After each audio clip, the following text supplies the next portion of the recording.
उसके हिसाब से चले।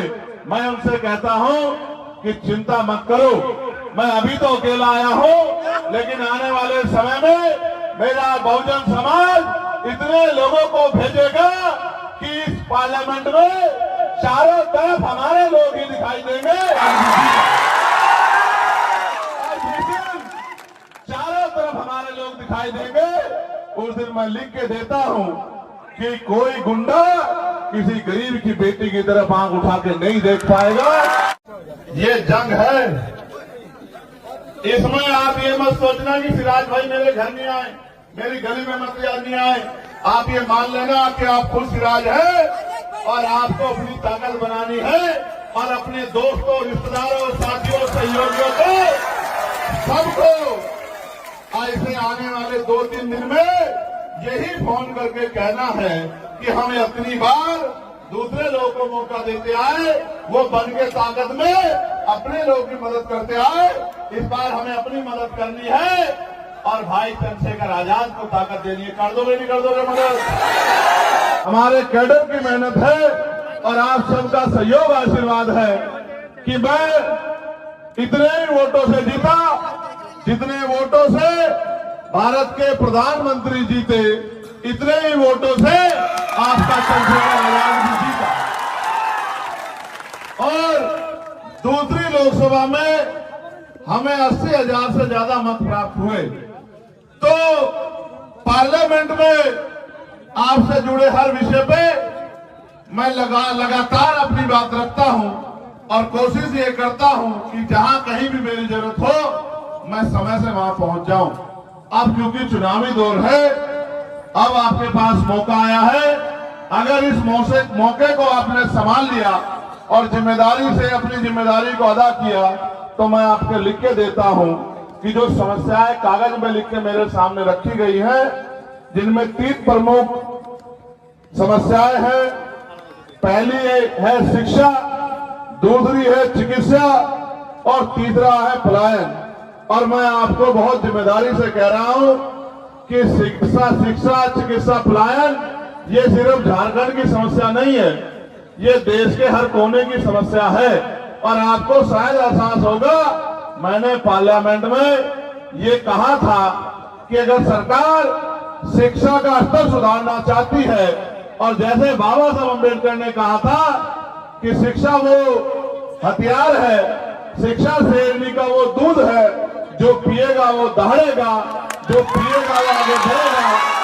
और उन्होंने ये भी कहा कि शिक्षित होकर ही आप अपने हक अधिकारों को प्राप्त कर सकते हैं।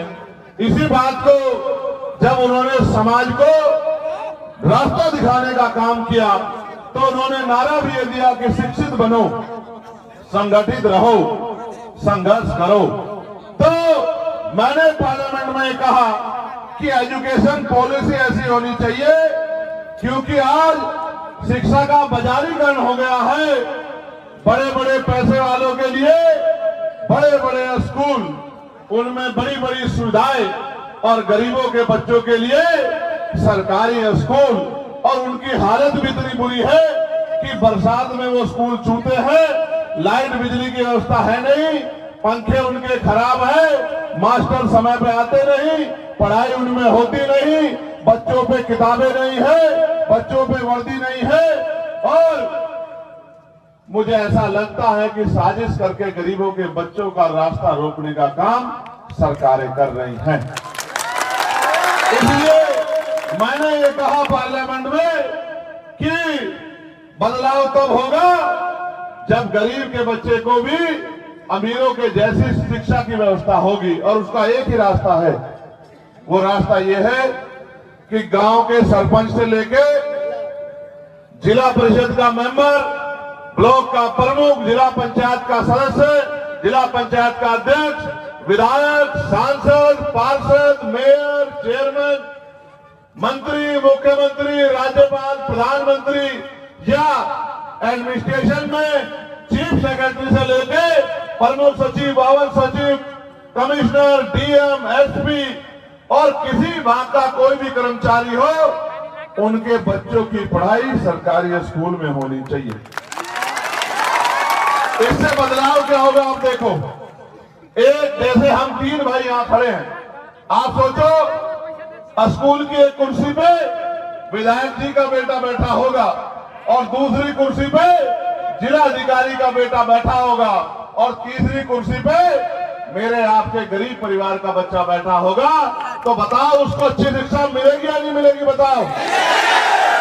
क्योंकि जब अधिकारियों को अपने बच्चों की फिक्र होगी, नेताओं को अपने बच्चों की फिक्र होगी, तो उस गरीब के बच्चे का भी रास्ता आसान हो जाएगा, उसको भी बड़ी अच्छी पढ़ाई करने का मौका मिलेगा और जब वो पढ़ाई अच्छी करेगा तभी नौकरी रोजगार करके अपने और अपने परिवार की गरीबी की बेटियां काटने का काम करेगा।